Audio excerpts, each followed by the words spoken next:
And with just 9 days to go of the league phase, somehow 9 out of 10 teams are still alive. Welcome to the shiny side. We'll be previewing the Pakistan and New Zealand game coming up tomorrow. And with us on the show, we have today, once again, Umair Qazi and Omer Basir. Hi, how are you doing, Omer? I'm well. How are you? Thank you for having me again. Very well. Just getting pumped up for tomorrow. How are things, Omer Houston, Omer? Yeah, doing well for a change. I didn't have to wake up at 3:30 in the morning to watch a game. Yeah, excited about this game. The exciting stage of the World Cup, right? Places up for grabs. Yeah, and excited for tomorrow. Yeah, like I said, right, it's still just have 9 teams who are mathematically possible to qualify. Of course, a lot of that could change tomorrow. But to kick things off, we're going to start things a bit differently today. We will do the quiz first up. And the quiz question, and both of you can answer it together, is who has scored more ODI World Cup 100, South Africa in this World Cup or Pakistan during this century? Definitely South Africa in this World Cup. Yeah, that's a trick question. Yeah, I go for South Africa too. So do you guys know how many South Africa has scored? No, okay, wait. Is the question Pakistan centuries in World Cups? Pakistan centuries in World Cup this century, or South Africa only in this edition? So, Pakistan centuries in World Cups this century is only Saeed Anwar in 2003, and now Abdullah Shafiq and Mohammad Rizwan. I think that's it. Okay, and in this World Cup, in just the first game, South Africa scored those 3. And then De Kock alone has 4. Yeah. Van der Dussen has 2. That's 6. Klaassen has 1. Markram has 1. That's 8. Answer pata chal gaya. So the answer is, you're right. South Africa has 8 in this World Cup, and Pakistan is 7 in this century. Saeed Anwar has 1. Imran Nazir, Babar, sab bhul gaya main. Imran Nazir was in a dead rubber after he was knocked out. Yeah, Sarfaraz was against the UAE, I think. Babar scored against New Zealand. We remember that. Imam was in the last game against Bangladesh last time, and Rizwan and Abdullah this time. Yeah, Babar, how could I forget, man? That New Zealand game, I was there in Birmingham. What a game that was. Also interesting, I also wanted to put this up, right? Because the guys who are on TV criticizing are batting, right? Misbah, Shoaib Malik, Kamran Akmal, Yunus Khan, no World Cup centuries. So it's probably a good starting point to look at before we get into the preview. But to kick things off, if you look at the history of Pakistan, New Zealand, apparently we won 7 out of the 9 games in the ODI World Cups. Having said that, we've only played them twice this century. So I guess a lot of the old record is not so relevant.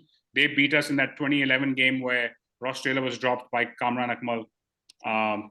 Twice. Yeah, twice in 2 balls, I think. And he went on to make 100. We beat them last time around when Babar Azam scored that crazy 100 at Edgbaston. I think, Omer, you were in the stadium for that game. And if you look at this, where this tournament is, though, right? New Zealand's are sitting on 4 out of 7 wins, but it's not so simple because they won the first 4 and they've lost the last 3, and they are struggling to kind of, I guess, get back to winning ways, if I can say that. Pakistan's 3 out of 7 wins. Won the first, lost the first 2, lost the next 4, and then beat a team that was kind of already beaten in some ways, Bangladesh last time around. We can get to a maximum of 10 points. New Zealand can still get to 12 points theoretically.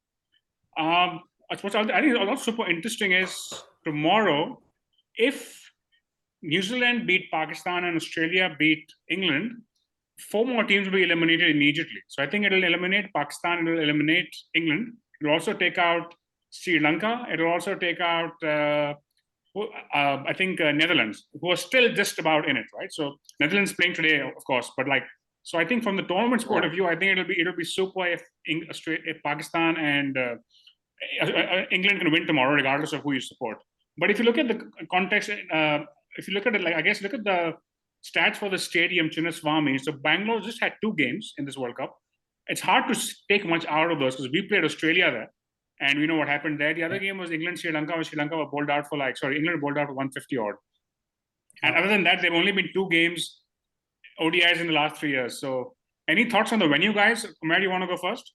What that means for the game? So, look, it's a high-scoring venue, no doubt. Yeah. We've seen that in the IPL as well. Bangalore, very high-scoring, hard to take wickets there. And the Pakistan-Australia game produced, 770, 780 odd runs. So it is a high-scoring pitch, for sure. And Yeah, that's what I think. It's going to be a belter of a wicket. Yeah. Omer, anything on the venue? Belter of a wicket.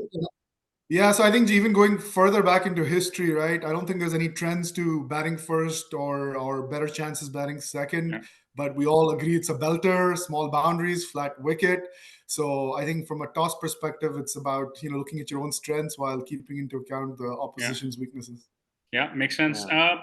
If you look at how New Zealand is shaping up, right? So, well, the number of guys who are currently kind of injured: Williamson, Chapman, Ferguson, Neesham, and I feel like I'm missing someone, and Matt Henry, of course. So it seems like Ferguson may be available. That's what they're saying. We are hoping he'll be fit. There isn't, and Neesham's X-rays come clear, but there isn't a lot more information which I have at this point about the team. If you look at who's been doing well, so Mitchell and Ravindra are averaging about 70 odd. Conway's averaging 46, but if you look deeper, he scored 150 in the first game, and since then he's averaging about 25.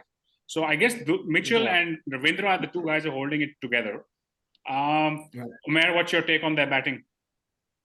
Yeah, look, starting the tournament, Rachin and Conway were definitely looking like they're in-form batsmen, but Conway's lost form since then. Rachin Ravindra is definitely their best batsman so far. I think he's got 200s already. Mitchell has scored 100 as well, and he's looking very solid.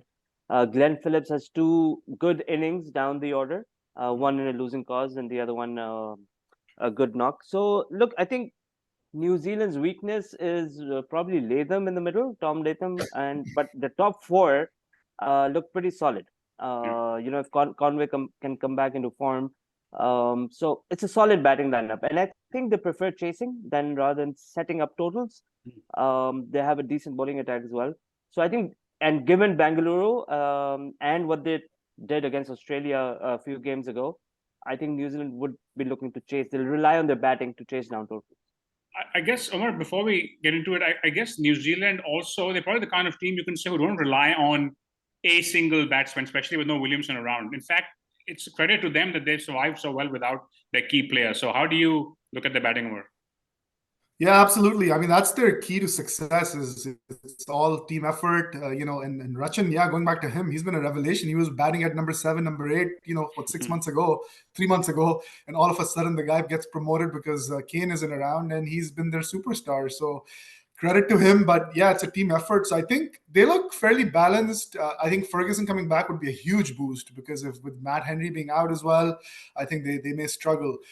It's interesting team, right? I mean, I think they're, both teams equally poised, but Pakistan seems on the rise, whereas New Zealand seems on the decline in terms of where they stand. But both teams aren't playing up to par, I think. So that's why it'll be an interesting contest. Yeah. And Omer, sticking to New Zealand's bowling, right? So I think Santner has probably been the standout. At the moment, he's got 14 wickets, averaging 25. Henry has 11. He definitely won't play tomorrow. Bolt has 10, averaging 35, so not necessarily the best time. And Ferguson also has 8. And especially with Bolt, right? His strike rate in Asia is over 50, which is the highest he has anywhere. His strike rate in India is actually the worst record he has anywhere. If you look at his performance so far, it seems like teams are somewhat looking to perhaps not attack him so much, play him out. So he's not taking a lot of wickets either. So, Omer, how do you see Bolt shaping up against Pakistan and generally their bowling overall? New Zealand's bowling, I think they've got a good all-round attack. Apart from Santner, though, nobody seems to be, just doing exceedingly well. Bolt, he does have a higher average in Asia, but I think he's still an important part of it. And if he's able to generate any new ball swing, that's where he's extremely dangerous, right? But I don't think Pakistan, apart from Santner, really has anyone to truly worry about or watch out for. I think we should be, playing our game, maybe watching out for Santner a little bit, but then I think the rest can be taken on. Ferguson coming back would be a great, great for New Zealand. He's a genuine, aggressive, wicket-taking bowler. Yeah. Let's see how fit he is, but yeah, you're right. I agree with that. Omer, would you want to add something to the bowling for New Zealand? Yes, I think Bolt has struggled a bit because he's not found the swing that he does with the new ball, similar to Shaheen. Henry's been swinging it more, and he's picked up a few more wickets with the new ball, and that's the reason. I think the biggest threat in their bowling lineup is Santner and Henry with the new ball, but I think Henry's going to be missing now due to the injury. Yeah, you're right. I think Henry's a big blow. But moving on to Pakistan, right? And I don't want to list the Pakistani stats against spin again because I've done that like for the last 3 shows. But Babar Azam is third lowest strike rate against spin. I feel like we obviously did a little bit better last time around. Look, as long as Steve Smith is below him, it's okay. And yeah, so Rizwan and Shafiq are now again averaging 50. Rizwan's averaging 70 after the last game, actually. Fakhar has made a good comeback, of course, averaging 46. How do you, Omer, look at Pakistan's batting with Fakhar coming back into form and Abdullah Shafiq continuing to bat like he's always been there? Look, I've been saying it all along. Fakhar Zaman at the top makes all the difference. If Pakistan bat first, Fakhar Zaman firing is the difference between your 280 and 350. And with Fakhar, batting is looking solid. The only worry, I think, now is Babar's form. And I mean, sure, he has 350s, but the way he's gotten out in every game, he's just given his wicket away. And he struggled in the middle overs when the spinners come on. So Babar's form is a worry. But I think Abdullah Shafiq, Fakhar are looking great. Rizwan is solid. Saud Shakib's looking good. Lower order is good.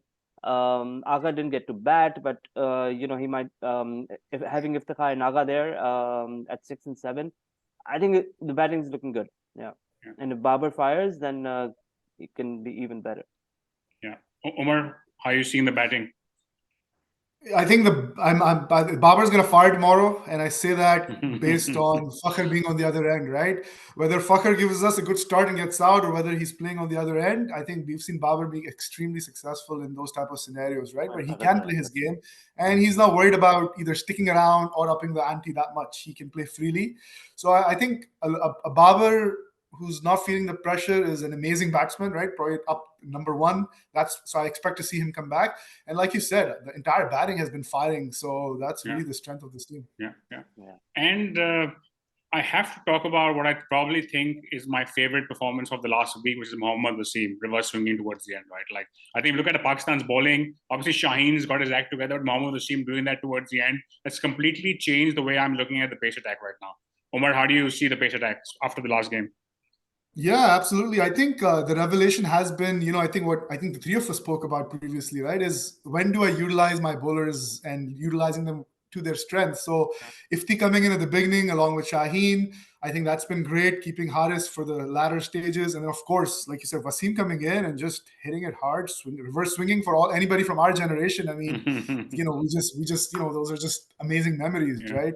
So I think it's shaping up well. That fourth, fifth bowler is still a concern.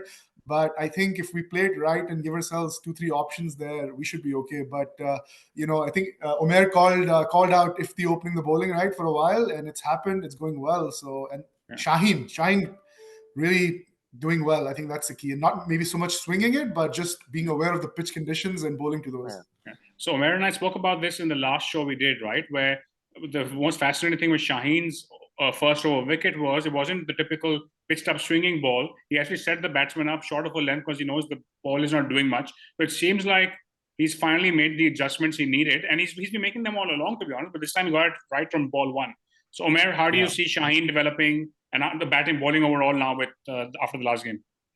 Look, Shaheen is at the top of the wicket-taking charts, and he's the fastest to 100 ODI wickets in terms of pacers. I think Shaheen is looking great. And as you said, Mohammad Wasim hitting those stumps one after the other, those last 3 wickets were just magic. And I think Pakistan's attack is shaping up well. Spin is still a worry, but I say drop all your spinners, play all 4 pacers. That's the way to go. Yeah, I mean, spinners are still averaging 83, and believe it or not, the best average now is Osama at 64, and that's the best one. यार आप Osama, Shadab, Nawaz तीनों को कहो बैठे dressing room में. Let Agha and Iftikhar bowl the spin. Maybe Saud Shakil if you want. Play Hassan Ali, Wasim, Shaheen, and Rauf, and I think you're good. Omer, anything on the spin? I'm not totally against that idea. Like, I think I would bring in, I don't know if Shadab is going to be fit for tomorrow. We still don't know that yet, Yeah, so if he's fit, I'd bring him in because it really bolsters the batting on a Bangalore pitch. And again, looking at numbers, what's the difference between Shadab, Osama, and Nawaz, right? Really, there isn't much. So I would bring Shadab back. Saud Shakil can share some overs. And then, that to me is variety. You still mix it up. I think Hassan Ali, if he's the fourth pacer, he's the one getting targeted, and I think he can be really because taken for it's a good time to go to look at the potential 11s, right? Because what's happening here also is that we've got Agha Salman in, and with Agha Salman, I guess the question becomes, so he's more of a batsman than a bowler. He didn't get to bowl last time. He didn't really get to bat either. But how do you guys see the 11 shaping up? Omer, you want to go first? So my sense is the top 6, nobody has any questions on. The last 3 are also set in stone. It's more about the other 2 spots and which of these 4 will fit in there. Yeah, so we say Salman really. So Salman is a test bowler, right? So he's been our second spinner in our test team, and he doesn't have a bad ODI record as well. So so I would keep Salman and Shadab. So Shadab goes in that Osama Hassan spot if he's fit, and again then I've got Salman, Shadab, and Saud taking that 5th bowler role, and I have enough variety there. So. If sorry to cut you off. I like how you already have Saud as your bowler again and again, even though he hasn't bowled at all in the tournament. Yeah, and I just say that he gives us variety. So, but honestly, Salman and Shadab are my main 5th, 6th bowlers, and Salman has a decent record. Again, nobody has stood out, right, to say is bowling better. So I would go batting depth with Salman and Shadab, and know that they're good enough to play that 5th, 6th bowler. Omer, what's your take on the 11? Look, I think Salman Agha should definitely play at 7. So you've got your top 7, you've got the last 3. Is one spot that is in contention, right? I like what Omer says. Shadab brings the variety. He makes the batting look a bit more solid, and he's a gun fielder. We all know that. So I think Osama, no. It's a toss-up between Shadab and Hassan for me. And I wouldn't mind either, to be honest. But Agha Salman definitely in. Shadab at 8 already makes a batting lineup look nice and long, though, I have to say. Yeah. Okay, that makes sense. And Omer, looking at New Zealand side, I mean, for them, it's a matter of finding 11 guys fit enough to walk. But it looks like Ferguson will be back, and I put Neesham in there because Neesham apparently they said his X-ray is fine. So again, we don't know any more as yet. I guess the other guys who's fit and available is Ish Saudi, and Jamieson is meant to arrive tomorrow, but they haven't officially. So to play him, they officially have to take somebody else out of the squad after ICC approval, right? So how do you see them lining up? I'm surprised that they have 5 injuries, but they haven't actually replaced anyone with their traveling reserves. Yeah. And I know Jamieson is flying in, Blundell was flying in, but Blundell is already there. Blundell is already there. Is there? Okay, so they must have some traveling reserves with them also, right? So they've been counting on people recovering, I guess, which is why they haven't officially replaced anyone in the squad. So I don't know. I think, but I feel maybe they play Ish Sodhi. I mean, he has a good record against Pakistan. And with Pakistan in middle over struggling against spin in this World Cup, maybe Ish Sodhi comes in. So I'm interesting. Not sure and if you bring Ish Sodhi, Omer, who are you leaving out for New Zealand? So look, who are the 3 paces? I mean, look, Santner, Saudi, and Bolt are locked, right? If Ferguson is playing, then he... Saudi, I mean, unless you drop one of Santner, Saudi, and... No. You can't drop the 3 paces. You can't drop Santner, obviously. I guess Neesham sits out, but then that really weakens their batting.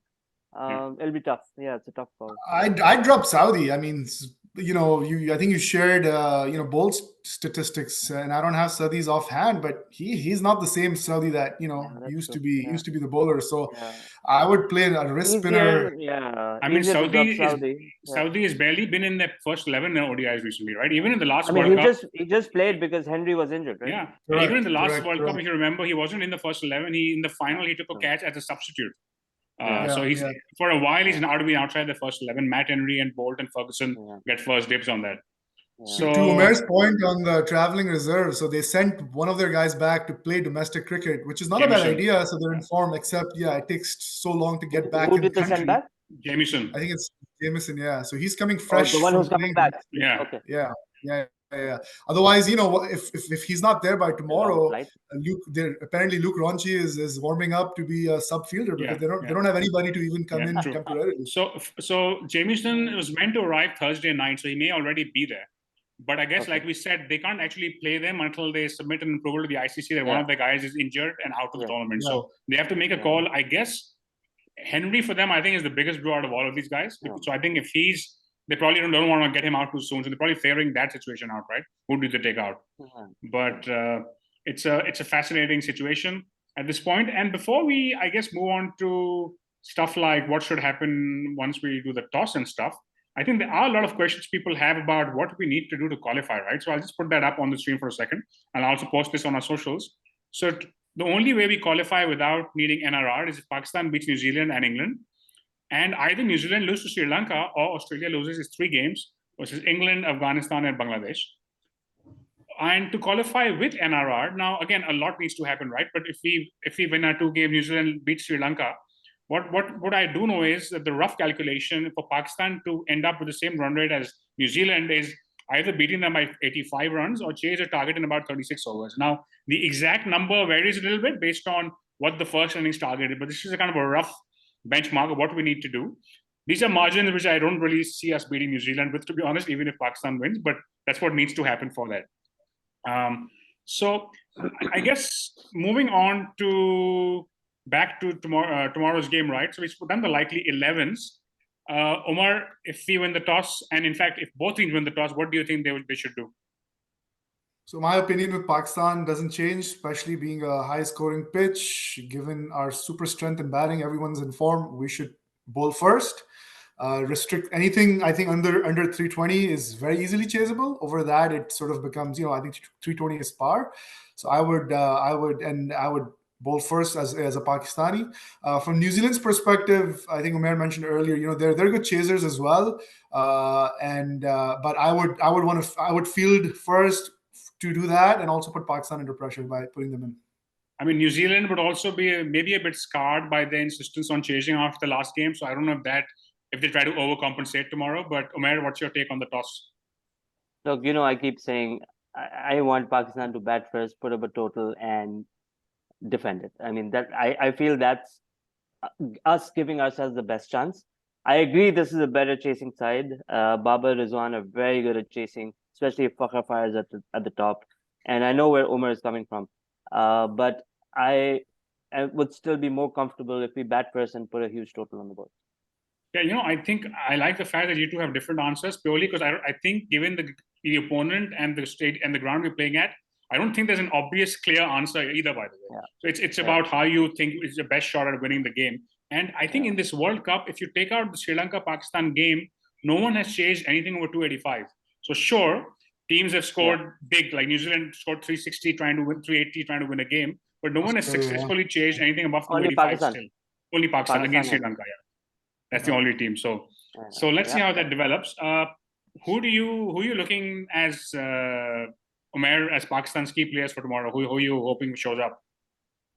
Fakhr Zaman and Babar Azam on the batting front, and Shaheen and Haris Rauf on the bowling. I feel Haris Rauf has a great record against New Zealand, and I think this could be his match where he comes back into picking up key wickets. Omer? Yeah, from who I want to show up, obviously Babar Azam. I think this is the time to deliver. Bowling wise, excited to see Mohammad Wasim come in and do what he's been doing and just grow from there. Yeah. Just a quick question for both of you: would you consider Mohammad Wasim with the new ball as well, or you think it's fine that what we're doing right now, opening with the spinner? Omer, you go first. Yeah, so I mean, he's a very similar bowler to Haris, where he does really well with the older ball. I think we've tried him a few times in some games with limited, I think, wins. So no, I would stick to the plan if he's going well with the new ball, but I wouldn't be concerned about maybe trying him in the first 10. But no, he's my back-end bowler along with Haris Rauf. My trio of spinners that we just talked about need to come in earlier. Umair? Yeah. No, I would stick to attacking with spin. I think it's a good ploy by Pakistan. Having said that, Wasim Akram said a couple of days ago that if you're playing at this level, you should be bowling with new ball, old ball, whatever kind of ball. I mean, you can't be playing international cricket and say that he's not a new ball bowler. That should not be the case. And fine, if you're playing in England or Australia, South Africa, I mean, yes, Wasim, Haris, all of them should be bowling with the new ball. But no, spin for India in matches in India. Start with spin. I think that works well. Okay, interesting. And I guess as far as one more thing to add before we wrap up, right? But I think New Zealand is a very hard side to plan against, right? Because I feel like I'm not sure what depth of analysis our team does. Well, a small example, a lot of the typical stereotypes don't work against them. For example, Jimmy Neesham actually has a better record against off spin than the ball spinning the other way. But because he's a left-hander, the average assumption is, you know what, off spinner dalo. So I hope Pakistan has done that level of research. Like Crick Quiz talks about New Zealand as being as a side which is very hard to plan against. So I hope we've done our homework there. You know, but having said that, Mohammad Hafiz has got him out so many times. True. Mohammad Hafiz was an exception to left-handed batsman. And Mohammad Hafiz was also a very good off spinner. That's the other thing, right? Like he was a very good. He was not just a part-timer there. Yeah. You know, interestingly, New Zealand seemed to play really well against a lot of the stronger teams. I think they do their homework really well. They do really good analysis. It doesn't, for some reason, work against Pakistan. I don't know what the reason is, but I think जो Pakistan लाता है ना वो के syllabus के बाहर ही होता है. Exactly, you can't plan for unpredictability. Yeah, you can't plan for unpredictability. अगर हमको हमारा method नहीं पता तो वो plan कैसे करेंगे सामने वाले? That's the reality. Exactly. But I've just realized something. Faris at the start of the show said 7-2 record for Pakistan in World Cups against New Zealand. I know 2011 New Zealand beat us. I was trying to figure out when the other game was. So the other game was in 1983. So the two times New Zealand has beaten Pakistan, 83 and 2011. Who won the World Cup? India. Yes. So not only do Pakistan's chances, this match result for Pakistan, it's key for India too. If New Zealand doesn't win, then India's not fascinating. So far, 100% record. Okay, good stuff, guys. Thank you for being on the show, Omer. Sorry, one more thing. Predictions. Yes. I'm in a hurry to wrap up. Predictions, Omer. Omer, you go first. 60-40 Pakistan. Omer? Pakistan all the way. Cool. Good stuff, guys. Thank you, Omer, for being on the show. Thank you. Thanks for having me. Excited. Thank you, to Omer. talk to you guys. Thank you, Faris. Please, if once you watch the video, tell us who you think should be in the 11 tomorrow. Leave a comment. Like the video, subscribe to our channel. We'll be back tomorrow after the big Pakistan-New Zealand game. In the meantime, stay tuned to the shiny side.